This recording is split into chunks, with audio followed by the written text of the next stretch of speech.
15 years ago, I accidentally killed a neighbor boy. To cover up my mistake, I hid him in a crevice among the rocks in the forest. Soon after, the police received a missing persons report.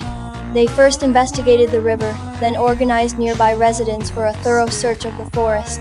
I quietly followed behind the crowd, constantly observing their movements. As the search area expanded and drew closer to the rock crevice, my heartbeat gradually quickened. However, at that moment, an officer abruptly announced the search would halt for the night due to the late hour, stating they would resume the next day. That evening, a violent storm erupted. When I opened the door, I was horrified to see the town enduring unprecedented catastrophic weather.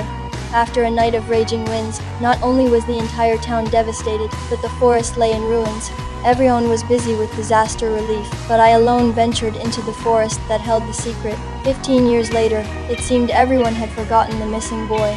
I had not only become a distinguished doctor, but was even dating the boy's sister. I believed the truth would never be uncovered. However, the government suddenly decided to redevelop the forest. Watching the loggers work busily, I grew deeply anxious that the secret in the rock crevice might be discovered.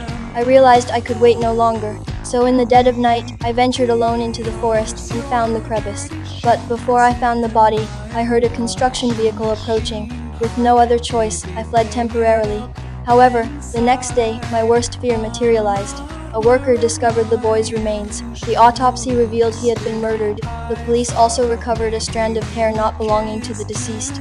Once DNA matched, the killer would be caught, but the townspeople had no DNA records, so the file could only be stored temporarily. This meant that as long as I didn't take a DNA test, I wouldn't be discovered.